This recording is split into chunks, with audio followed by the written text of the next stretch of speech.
Welcome everyone to CDO's Magazine series of one-on-one interviews with CDOs, data leaders, and key influencers.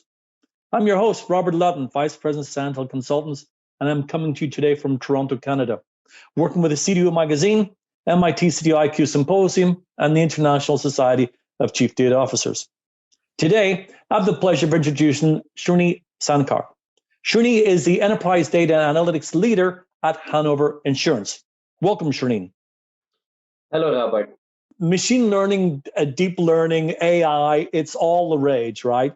Can you maybe give us, you talked about some of the Skunks Work project that maybe your team has bootstrapped yourself up.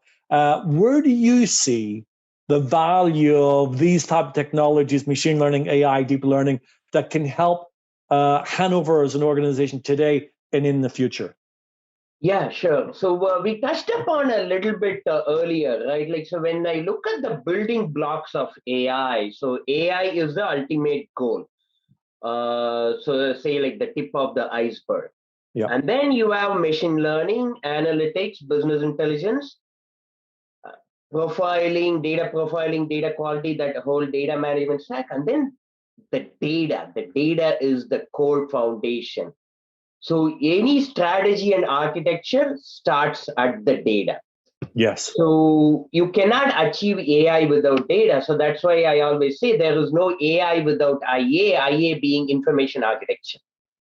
Right. So you got to have that solid foundational information architecture and the data strategy, data management, engineering, profiling, and quality.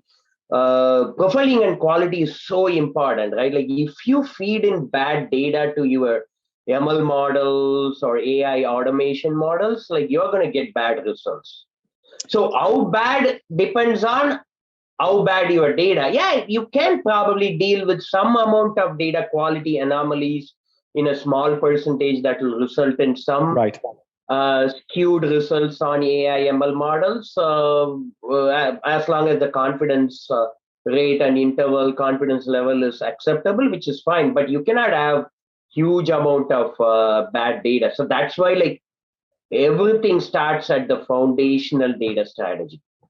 And I love the fact we're big proponents of CDO Magazine, MIT CDO IQ Society, and the International Society of Chief Data Officers, that data strategy, get your data strategy set. Now, your data strategy comes from your business strategy. So your business strategy leads your data strategy, and then you execute your data strategy. So I love to hear the fact that you're very strong on that. And obviously that includes the whole stack. So let me just on the last couple of minutes we got on the last question I've got.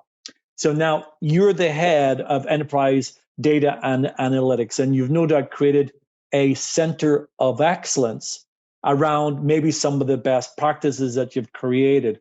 Without giving away the secret sauce, is there anything that you can share about, like for example, try things out, bootstrapping things out is how we actually were able to find a couple of things. Or if there are things that you said, don't do, data analytics without doing profiling. First of all, can you maybe share a couple of best practices of what you should do and what you shouldn't do?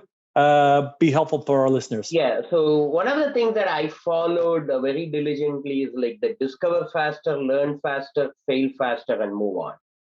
Yes. So with the cloud, with a lot of open source technologies available, right? Like, so we quickly R&D any tools and technologies that are available in the DNA stack, data and analytics stack, and learn it quickly. And if it doesn't work, move on. So I would say like whatever I've adopted is probably a lot smaller than what I have R&D over time. Right.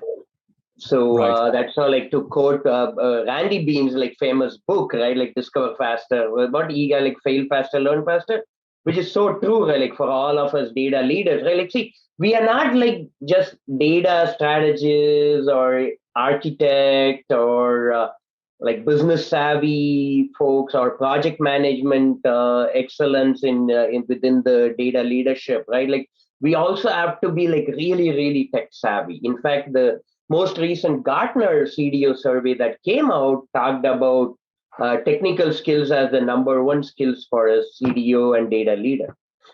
I think that there's a balance here that needs to be achieved, because you can't be all technical and no business, Yeah. right? So I think there's a balance there.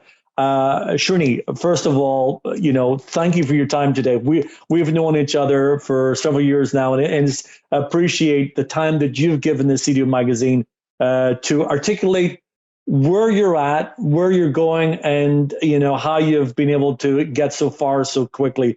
So we really appreciate it. We hope that we'll get a chance to come back and have you on, and you can share your knowledge and experience again with what's going on with Hanover Insurance. So thank you for your time.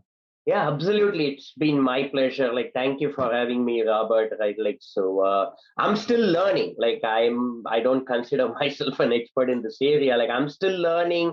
I share my best practices knowledge more, less than more. Like, I actually learn from people like yourself and others. I love to hear that. I think we're all still learning, and we stand on the shoulders of our fellow colleagues that have propelled us so high. So to our listeners, please visit cdomagazine.tech for additional interviews. Thank you. Thank you.